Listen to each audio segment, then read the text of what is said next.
믿음 생활이란 우리가 끝까지 주님을 바라보는 것입니다. 때로는 우리가 이해할 수 없는 환경, 이해할 수 없는 문제를 만나도 우리의 눈을 하나님 앞에 고정하는 것, 그것이 결국 믿음 생활의 승리의 길임을 우리가 알 수가 있습니다. 그래서 시위대 뜰에 갇혀서 하나님의 뜻을 알지 못하고 낭망하고 절망에 있던 그 예레미야에게 하나님께 주셨던 말씀은 너는 내게 부르짖으라 라고 하셨던 말씀이죠. 하나님의 계획과 뜻을 알지 못하고 하나님 왜 제가 여기 갇혀 있어야 됩니까? 라고 절망하던 그 예레미야를 향해서 하나님 주신 음성은 이를 행하고 그것을 성취하는 여호와, 그 이름을 여호와라는 자가 내게 이르노라 라고 말씀하시면서 하나님 주신 음성은 너는 내게 부르짖으라 라고 하는 음성이었습니다. 그때 하나님이 예레미야에게 주셨던 말씀이 너는 내게 부르짖으라, 내가 내게 응답하겠고 내가 알지 못하는 이라고 하는 말씀을 주세요. 내가 알지 못하는 크고 비밀한 은밀한 일을 너에게 보일 것이다. 우리 하나님께서 말씀하시거든요. 우리가 이 예레미야에게 주신 하나님의 이 말씀대로 우리의 삶에 때로는 이해할 수 없는 환경과 이해할 수 없는 사건과 이해할 수 없는 그런 어려움을 만나도 우리는 끊임없이 하나님을 신뢰하고 바라보고 또 하나님께 부르짖음을 통해서 결국 하나님의 인도를 받는 그러한 인생이 바로 믿음의 삶을 살아가는 저와 여러분의 인생이라는 것입니다.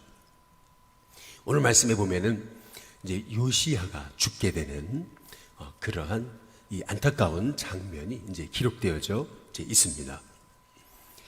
요시야가 그렇게 신실하게 믿음으로 살았는데 요시야의 이 죽음은 너무나 어찌 보면 허망한 듯한 이제 그러한 그 인생의 죽음을 맞이하게 되는 것을 이제 볼 수가 이제 있는 것입니다. 조나단 이제 에드워즈라고 하는 미국의 제 1차 각성 운동을 일으켰던 그러한 위대한 하나님의 종이 있습니다.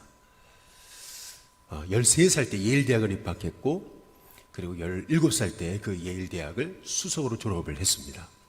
19살 때 뉴욕에서 담임 목회를 시작했고 그리고 얼마나 그가 믿음으로 신실하게 살았든지 그냥 호롱불 앞에서 하나님의 말씀을 읽기만 해도 설교하기만 해도 그냥 원고를 읽기만 해도 사람들이 그 말씀 앞에 통회하고 자복하는 그런 일들이 일어났을 정도로 그렇게 신실하게 믿음으로 살았던 인물이 조나단 에드워즈입니다.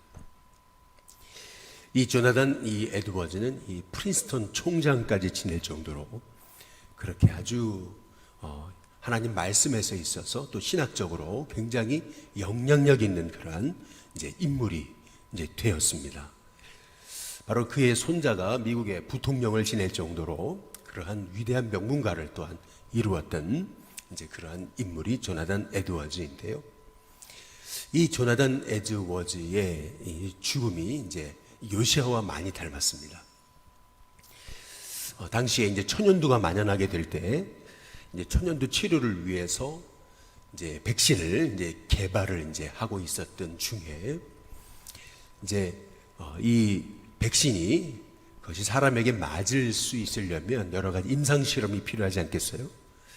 그래서 이제 임상 실험을 이제 자원해서 이제 백신을 맞았다가 그 부작용으로 이제 마지막 죽음을 이제 당하게 되는 인생이 이제 이 조나단 에드워즈의 이제 인생이었던 것입니다.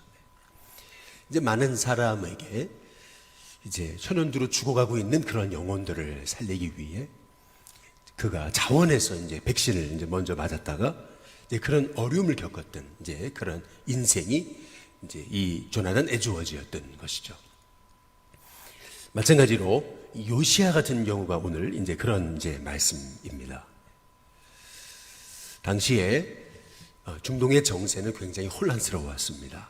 그 이유는 아시리아가 힘을 잃어가면서 신흥 강대국 이제 바벨론이 일어나기 시작했습니다.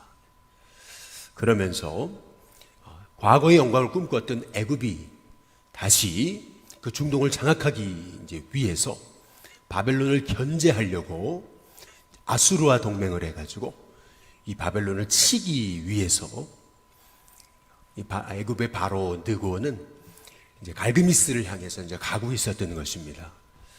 갈그미스로 애굽을 통해서 애굽에서 이제 유다를 지나고 그래서 갈그미스까지 이제 가야 되는 그 길 중간에는 남유다 요시아가 통치하던 이제 무깃돌을 이제 지나게 되는 그러한 행렬이 이어지고 있었던 거죠.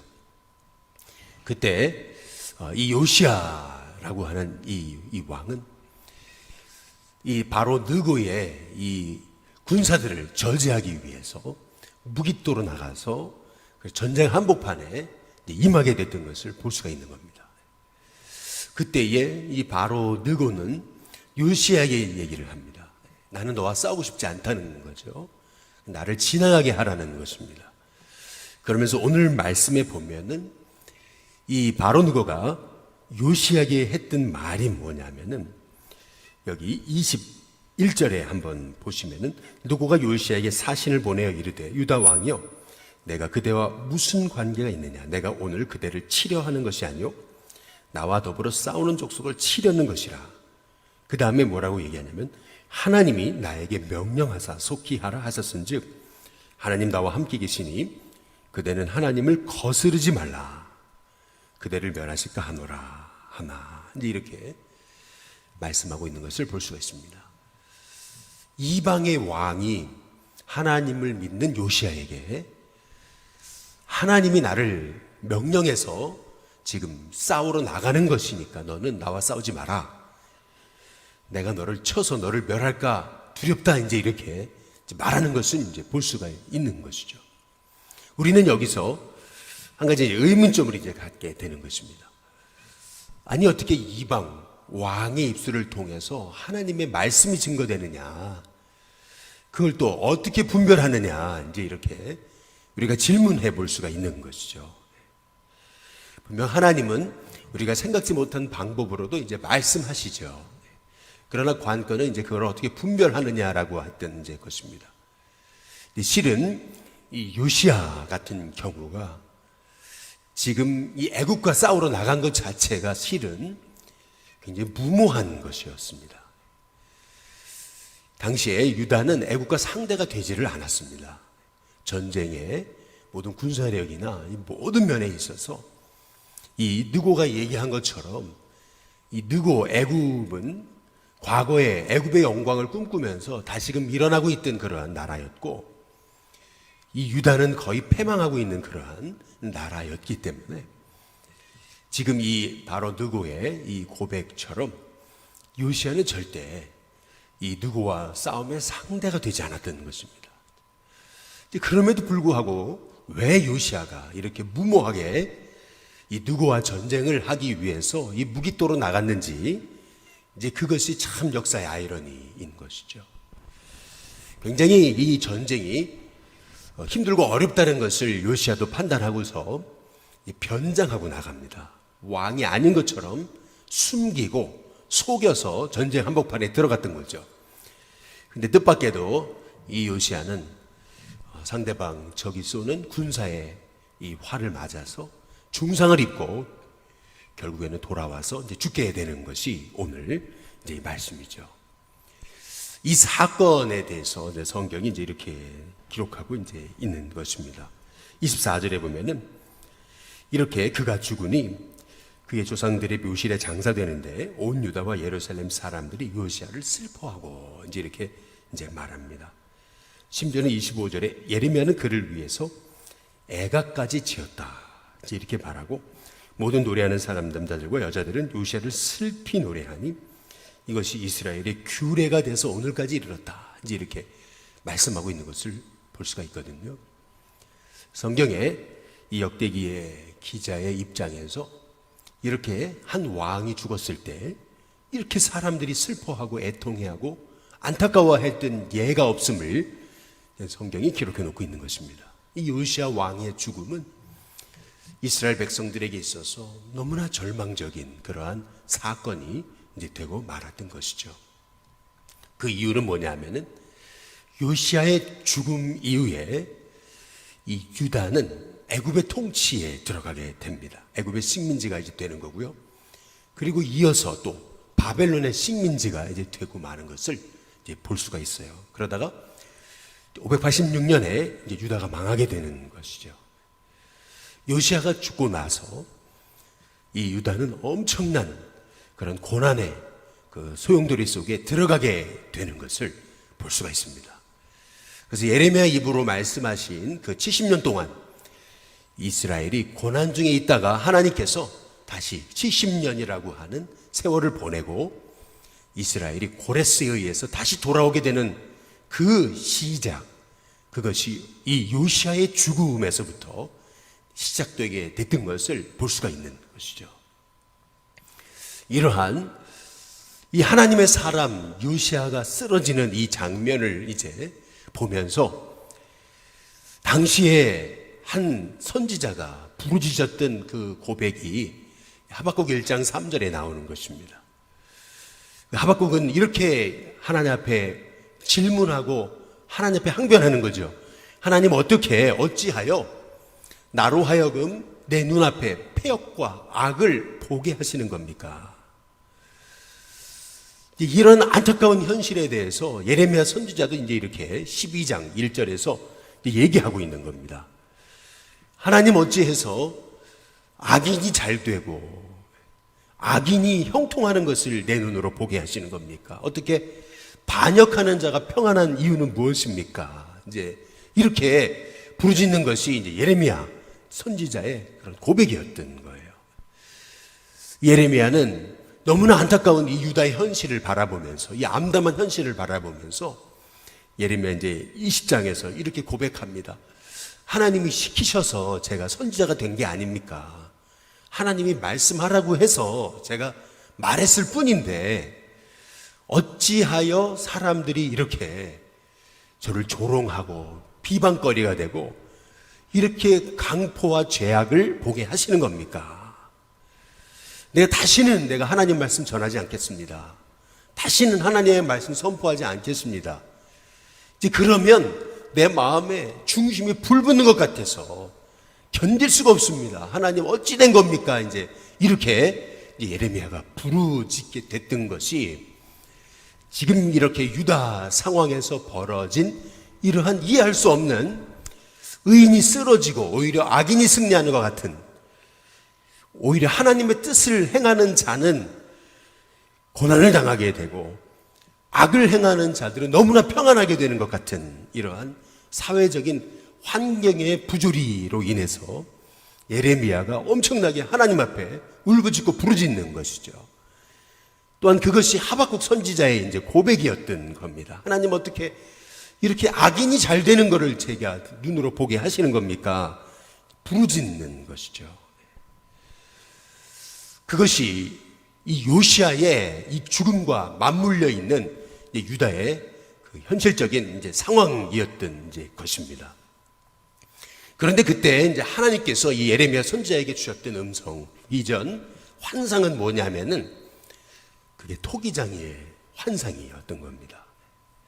하나님께서 예레미야를 이 농로를 가지고 흙을 빚어서 그릇을 만드는 토기장이의 모습을 보여주시면서 이 진흙이 이 토기장이의 손에 있듯이 마찬가지로 이스라엘은 내 손에 있다. 너희는 내 손에 있다. 하나님께서 이제 보여주세요. 그러면서 하나님께서 예레미야에게 주셨던 음성은 네가 모든 이 지금 유다 땅에서 벌어지고 있는 이 안타까운 이해할 수 없는 그 상황에도 불구하고 하나님을 바라보라고, 이 유다가 하나님의 손 안에 있음을, 하나님을 바라볼 것을 이렇게 말씀하고 계시는 것을 이제 볼 수가 있어요. 예레미야는 절망적이었습니다. 그리고 하나님의 계획과 뜻을 알 수가 없었습니다. 그러나 그는 그 토기장이의 손에 진흙이 다 달려있듯이 하나님께서 이스라엘 백성들을 하나님의 손으로 빚어가고 계심을, 오히려 고난을 통해서도 이 이스라엘 땅을, 유다 땅을 새롭게 만들어가고 계심을 이제 예레미야가 보게 됐던 거죠. 그래서 그때 이제 예레미야가 깨닫게 됐던 것은 뭐냐면, 결국 우리가 해야 될 일, 그것은 하나님을 찾고 하나님을 의지하고 그 하나님께 부르짖는 것임을 이제 깨닫게 이제 되었던 것이죠.